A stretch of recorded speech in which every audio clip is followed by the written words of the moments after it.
بسم اللہ الرحمن الرحیم۔ شروع اللہ کے بابرکت نام سے جو دلوں کے بھید بخوبی جانتا ہے۔ آج کی ویڈیو بہت سبق آموز اور ایمان تازہ کرنے والی ویڈیو ہے، اس لیے اینڈ تک ضرور دیکھیے گا۔ ناظرین کرام، ایک دفعہ حضرت سلطان محمود غزنوی رحمۃ اللہ علیہ اپنے کچھ سپہ سالاروں کے ساتھ جنگل کے راستے سے بھٹک گئے۔ سورج ڈھلنے کو تھا اور سلطان جنگل میں راستہ تلاش کرنے میں سرگرداں تھے کہ ایک ہندو دھرم کی شہزادی پر نگاہ پڑی جو اپنی کنیز کے ساتھ شاید شکار پر نکل آئی تھی۔ اکیلی شہزادی اور اس کی کنیز اس چیز سے بے خبر دریا کے کنارے پاؤں ڈبوئے بیٹھی تھی کہ ان کے پیچھے ایک جنگلی ریچھ پہنچ چکا ہے۔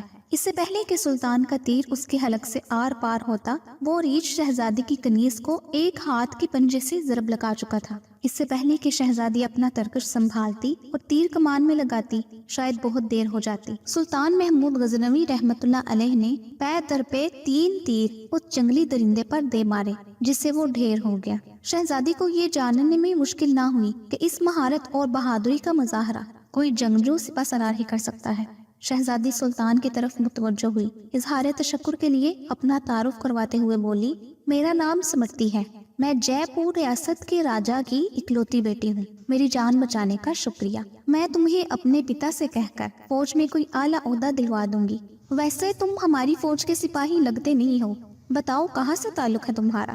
سمرتی شاید یہ نہیں جانتی تھی کہ اس کے سامنے کوئی معمولی سپاہی نہیں ہے، بلکہ اس وقت کی سب سے طاقتور اسلامی لشکر کے سربراہ اعلیٰ سلطان محمود غزنوی رحمۃ اللہ علیہ ہیں، جن کے نام سے ہی ہندو راجاؤں کے حلق خشک ہو جاتے ہیں۔ سلطان نے مختصراً اپنی شناخت ظاہر نہ کرتے ہوئے کہا، جی کسی اور فوج کا سپاہی ہوں۔ چلیے محترمہ، میں آپ کو کسی محفوظ مقام پر پہنچا دوں گا، آپ میرے پیچھے چلتی جائیں۔ اندھیرا بڑھتا جا رہا ہے، راستہ نہ ملا تو شاید اسی جنگل میں رات بسر کرنی پڑے گی۔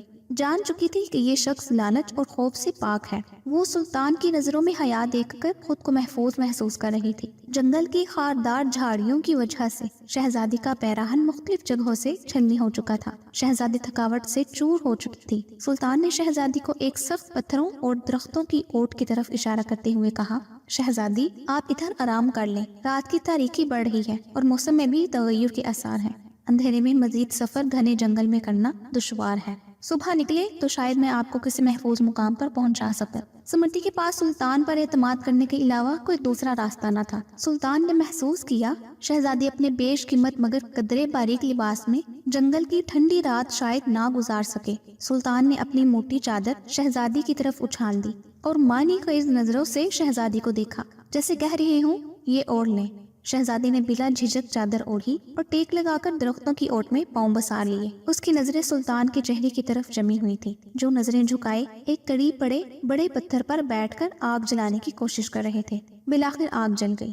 اس کی روشنی میں سلطان کا نورانی اور بھرا ہوا وجاہت والا چہرہ چمک رہا تھا۔ سلطان نے شہزادی سے قطع نظر مٹی سے تیمم کیا اور نماز پڑھنے لگے۔ شہزادی کو جھٹکا لگا، اوہ یہ تو مسلمان لگتے ہیں۔ ایک دفعہ شہزادی کانپ گئی، کہیں غزنی کے لشکر سے تو نہیں، یہ تو لٹیرے ہیں اور مجھے زندہ نہیں چھوڑیں گے۔ لیکن اگلے ہی لمحے شہزادی اب تک اس کے ساتھ گزرے وقت کو یاد کرنے لگی، اگر یہ اتنا ہی شفاق اور ظالم ہوتا تو مجھے ریگ سے نہ بچاتا۔ نہ چاہتے ہوئے بھی شہزادی کا دل پھر سے اطمینان و یقین سے بھر گیا۔ سلطان نماز کے بعد دعا کرتے وقت زاروں قطار رونے لگے۔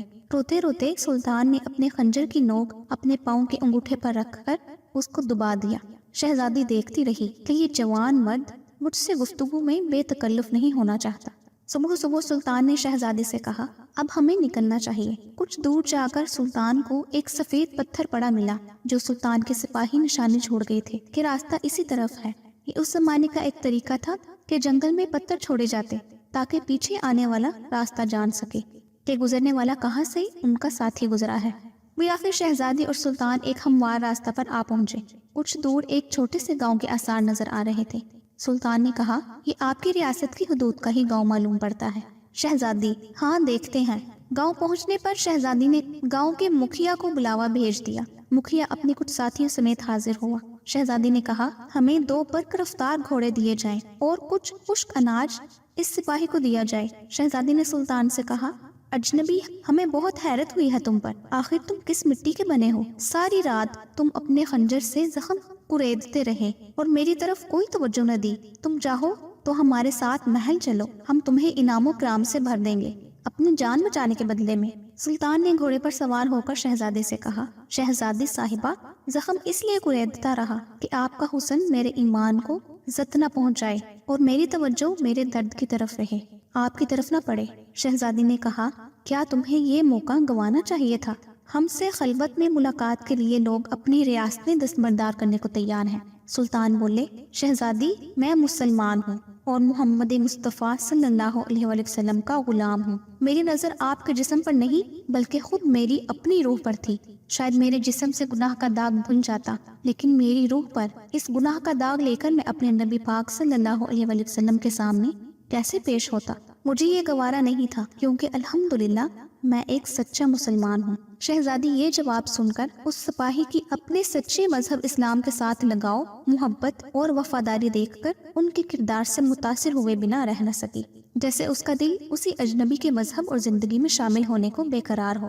یہ کہہ کر سلطان نے اجازت چاہی۔ شہزادی بولی، اپنا اور اپنی فوج کا نام تو بتاتے جاؤ، ہم یاد رکھیں گے۔ سلطان نے چادر سے نقاب اوڑھا، تیر ترکش کندھے پر ڈالے، تلوار اپنے میان میں ڈالی اور گھوڑے کی رکابیں پکڑتے ہوئے بولے، شہزادی، میرا نام ہے سلطان محمود غزنوی اور میں ہی غزنی کی عظیم الشان فوج کا سپہ سالار اعظم اور سلطان ہوں۔ یہ کہہ کر سلطان نے گھوڑے کو ایڑی لگا دی اور سرپٹ دوڑتے ہوئے آنکھوں سے اوجھل ہو گئے۔ اللہ اکبر۔ ناظرین کرام، یہ تھے اللہ اور رسول صلی اللہ علیہ وآلہ وسلم کے سچے وفادار اسلامی سلطنت کے حکمران اور مسلمان بادشاہ اور کامل ایمان والے۔ آج ان کی نقش قدم پاک ہم سب کے لیے راہ نجات ہے۔ مجھے امید ہے کہ اس ویڈیو سے آپ کو ضرور کچھ نہ کچھ سیکھنے کو ملا ہوگا۔ اگلی ویڈیو تک کے لیے مجھے اجازت دیجیے۔ اللہ آپ سب کا حامی و ناصر ہو، آمین یا رب العالمین۔